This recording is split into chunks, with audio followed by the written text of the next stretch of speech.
ஆகி அப்படியே ஒரு 2 பிள்ளை இல்ல ஒரு பிள்ளை பெத்தா போதும். பாக்குற எரும மாடுகள் எல்லாம் ஆன்டின்னு கூப்பிடுறதும் அப்புறம் அங்கிள் கூப்பிடுறது. மோஸ்ட்லி இந்த கல்யாண ஜென்ஸ கூட யாரும் அங்கிள் கூப்பிடுறது இல்ல. அதுவும் இந்த 20-25 வயசுக்குள்ள இருக்கிற எரும மாடுகள்லாம் என்னமோ நம்மளை பார்த்து அதுல கூட 2 வயசு 3 வயசு நம்ம மூத்தவங்களா இருப்போம், எல்டரா இருப்போம்.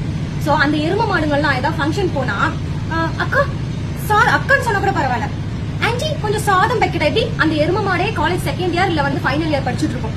நம்மள விட எரும மாடுக மாதிரி இருக்கும். அந்த எரும மாடுக ஆன்டி கொஞ்சம் குழம்பு ஊத்தட்டா, ஆன்டி கொஞ்சம் பொரியல் வைக்கட்டா. இல்ல எனக்கு புரியல. என் பக்கத்துல என் ஹஸ்பண்ட் உட்காந்துருப்பாங்க, அவங்கள அண்ணன் கூப்பிடுறதும் நம்மள ஆன்டின்னு கூப்பிடுறதும் இல்ல. எங்களை பார்த்தா உங்களுக்கு எப்படிதான் தெரியுது? நீங்க சின்ன வயசுல இருக்கும்போது நீங்க எல்கேஜி எல்லாம் படிக்கும் போதுதான் நாங்க ஒரு செகண்ட் ஸ்டாண்டர்ட் தேர்ட் ஸ்டாண்டர்ட் படிச்சுட்டு இருந்திருக்கோம். இதெல்லாம் உங்களுக்கு தேவைதானா நான் கேட்கிறேன். அந்த மாதிரி கூப்பிடுறப்போ அப்படி பலார்னு கண்ணத்திலேயே அறையணும் போல இருக்கு. அப்படியே இது எனக்குன்னு இல்ல, எவ்வளவு பேருக்கு தெரியுமா? ஒரு கல்யாணம் ஆகி 2 குழந்தை பெத்தா போகுது. அதனால ஏஜ் தெரியாட்டினா மூடிக்கிட்டு சும்மா இருக்கவும்.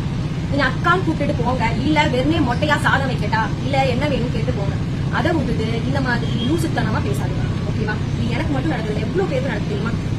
அவன் குழந்தை பெத்து சில பேர்ல குண்டா இருப்பாங்க, அவங்களெல்லாம் பார்த்துட்டு இந்த ஆன்டி அப்படின்னு சொல்றது. ஏன் கல்யாணம் ஆயிட்டு ஆம்பளை எந்த குழந்தையுமே பெக்காமே தொப்ப வச்சுக்கிட்டு அங்கிள் மாதிரி திடுறாங்க, அவங்கள கூட அண்ணன் தான் கூப்பிடுறாங்க.